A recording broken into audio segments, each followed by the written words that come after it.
This episode is brought to you by Amazon Prime. There's nothing sweeter than baking cookies during the holidays. With Prime, I get all my ingredients delivered right to my door, fast and free, no last-minute store trips needed. And of course, I blast my favorite holiday playlist on Amazon Music. It's the ultimate soundtrack for creating unforgettable memories. From streaming to shopping, it's on Prime. Visit Amazon.com/Prime to get more out of whatever you're into. 70,000 people are here, and Bob Dylan is the reason for it. Inspired by the true story. If anyone is going to hold your attention on a stage, you have to kind of be a freak. Are you a freak? Hope so. And starring Timothy Chalamet as Bob Dylan. He defied everyone. Turn it down! Play loud! To change everything. Make some noise, BD. Timothy Chalamet, Edward Norton, Elle Fanning, Monica Barbaro. A complete unknown. Only in theaters Christmas Day. Rated R. Under 17, not admitted without parent. All right, man, so let's get into it. We got some predictions of some key games that's happening in these key matchups in Week 15. The first game, I cannot wait to watch. Man, it's going to be a showdown. I think it's a test for both of these teams as they play each other. You got the Buffalo Bills versus the Detroit Lions. And in this matchup between the Bills and the Lions, I really think the Lions is going to end up taking the win here. Because, man, the Lions are at home, which is a huge help for them. But ultimately, man, the Lions are second in rushing yards per game, fourth in passing yards per game. And that defense, I know they're beat down and injured, but that defense is standing tall right now. They're fifth in rushing yards allowed per game. So because the Bills struggled last week against kind of a sorry Rams team, or at least a sorry Rams defense, I think, man, the Lions is definitely going to have a chance to lock in and take advantage of the Bills on both sides of the ball. So it'll be interesting to see, man, and thinking of this from a game plan aspect, Lions, their defense is so much better than what the Rams presents on a weekly basis. I find it difficult that the Bills put up 40 points against the Rams and they still ended up losing in that game. So believing that they'll end up beating the Lions when the Lions is definitely not going to allow them to put up 40 points, it's just kind of mind-blowing to me, and I can't get around that fact when I'm thinking of different reasons that the Bills will probably win this game. And I know injuries are obviously a part of this game. Lions, they got over 15 people on injury reserve right now. So they are beat down and hindered, which a lot of Bills fans are probably looking to take advantage of. But ultimately, the Lions didn't look like they missed a beat at all last week. And I know last week wasn't like a crazy test for them where, you know, it was something where it was a make or break type of deal against the Packers. But ultimately, that pass rush still stood very solid against the Packers. And they forced them to really struggle, especially with passing the ball. Jacobs was the main one that really helped the Packers get downfield. Without them, they would have struggled. But we'll see how that works out, man. The Bills, I firmly believe we'll see Josh Allen go off. Josh Allen is definitely going to have a game. I think he wouldn't be an MVP candidate if he wouldn't have a game on a weekly basis. But the Bills defense is going to be dependent on them because they're going to have to step up. You're going to have to step up and hold the Lions from scoring points because we know that's an offense that can go toe-to-toe with you however you want to play it. So whether they got to throw the ball, whether they got to run the ball, Lions offense will make it happen. And Lions defense has shown no signs of slowing down this far. So it will be tough, man. It's going to be a battle. I think it's a test for both teams coming into this matchup. But above all, we going with the Lions for the win, man. Lions for the win. All right, so look, we got another matchup too. Gonna keep an eye out for this game. Pittsburgh Steelers versus the Philadelphia Eagles. Now, this game between the Steelers and the Eagles is happening in Philly, and I think it's gonna be a shocker, man. I think the Steelers are actually gonna win this ball game here, and I say this mainly because, obviously, as we know, running is huge for the Philadelphia Eagles, so Steelers are probably going to try and look to slow down the run. But I know that's everybody's strategy when they get ready to play the Eagles is let's slow down the run and make Jalen Hurts pass. But for some reason, and I'm going to tell you why in a sec, I really believe the Steelers are going to be a team that can actually slow down the run. Not only because they have a solid defense where they're fourth in yards allowed per game defensively, passing, rushing, they're fourth in defensive yards allowed per game, but I say they're going to be able to actually slow down the rushing because when you look at the different teams that they've played, number 2 and number 3 teams in rushing yards per game, the Steelers were able to slow them down. So the Commanders were number 2 in rushing yards per game. The Ravens were number 3 in yards per game, right behind the Eagles. And the Steelers defense held the Steelers defense held both of those teams to numbers well below their average. So, for example, the Ravens, their average was 179 rushing yards per game. The Ravens were held to 124 yards when they played the Steelers. And for the Commanders, it got even worse. The Commanders, they averaged 156 rushing yards per game.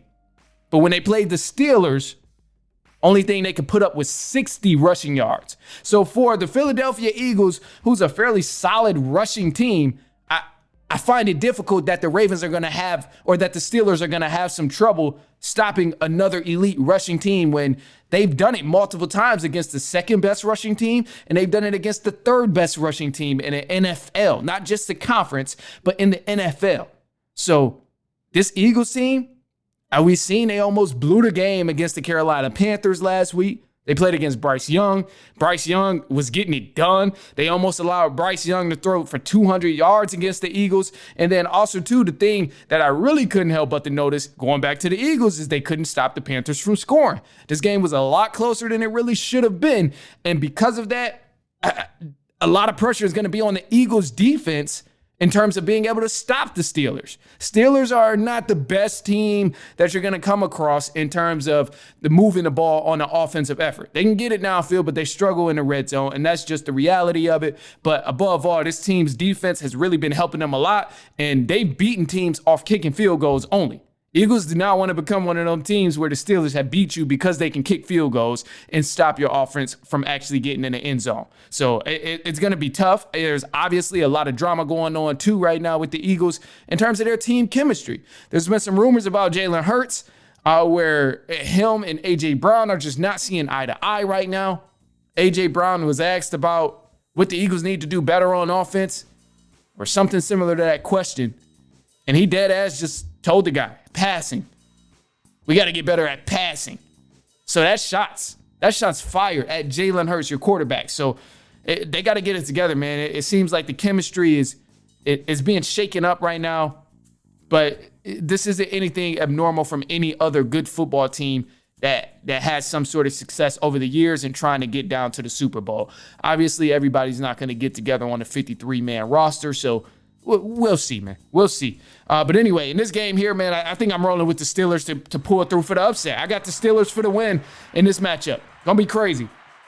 Crazy matchup. And then the last one, I have two. So obviously we got the two big games. And you know, I think this game that I'm about to talk about is the game that people have been waiting for.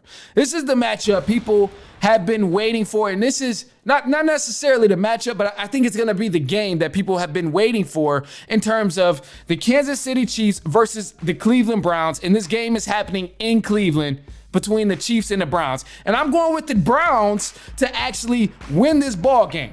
I say this because, man, Jameis Winston has given the people of Cleveland something to actually cheer for, something to look forward to on Sundays. Yes, I know Jameis Winston isn't necessarily winning every single game or winning ball games, but yet he's putting points on the board, which is something that the Browns struggled to do week after week early on when they had a different quarterback. So now that they can actually score, they're in games, they're in fights, they're keeping up with their opponents in these matchups that they're playing. So now you have a Chiefs team who's coming to town in Cleveland. Chiefs, we know they are balling right now. They only lost one game so far, and they've been winning a lot of games by the luck of the Irish or the voodoo of Big Tay-Tay, whatever you want to call it. So Chiefs, they're here, but they've been playing to the level of their opponents in every single week of this season so far, besides maybe 1 week.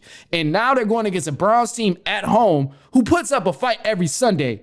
Man, I think I'm going with Jameis Winston to actually give the people what they want. And what the people want is a Chiefs loss any time of the year, any type of season. They're just ready for the Chiefs to lose. And I think the Browns is going to happen. The Browns is going to make it happen, man. I know they're going to make it happen. And one of the things here, too, that I highlighted and put a focus on and emphasis on when I was looking at this matchup is, man, Browns have been airing it out. Browns have been letting it fly with Jameis Winston. There's only been one game where he hasn't thrown the ball over 40 times. This man has been letting it go. So because the Browns are constantly letting it fly, and catch this, the Chiefs' weakest part of their team right now is that secondary in the passing defense that they have. There's that potential opportunity for the Browns to take advantage of. Not saying it will happen. I don't know if it will. But I'm going to just put faith in Jameis Winston, because when Jameis Winston is gotten up out there, it can get sticky for a lot of other teams. It can get real bad. Because when he get in the rhythm and he get to talking about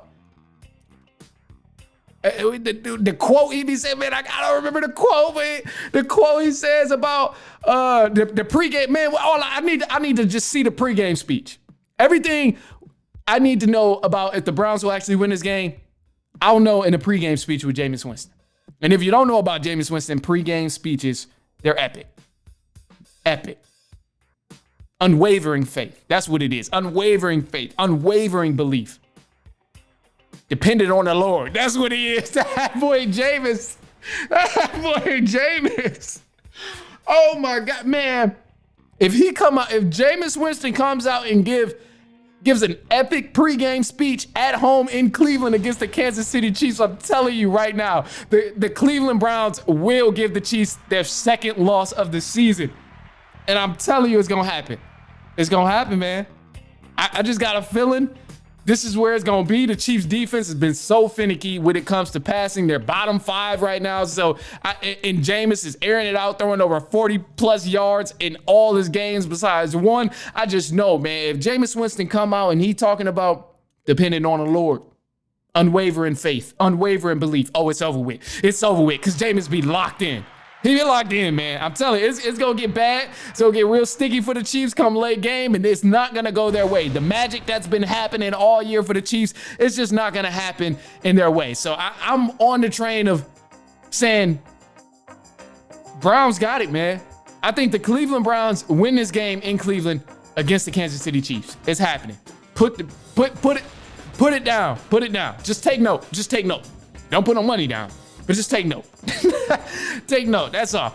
All right, look, man, we got some news for the run. But before we jump into that, go ahead, shoot us a quick take on our voicemail line, 219-413-9405. And of course, we'll play your take back on our next episode. Whether you agree with something I was saying, whether you think the Bills going to win, the Chiefs going to win, Steelers going to lose, whatever the case is, just go ahead, shoot us a quick take. Let us know if I was wrong and you got to gloat a little bit, like we seen from the last week's Minnesota Vikings fan about how he beat my Falcons.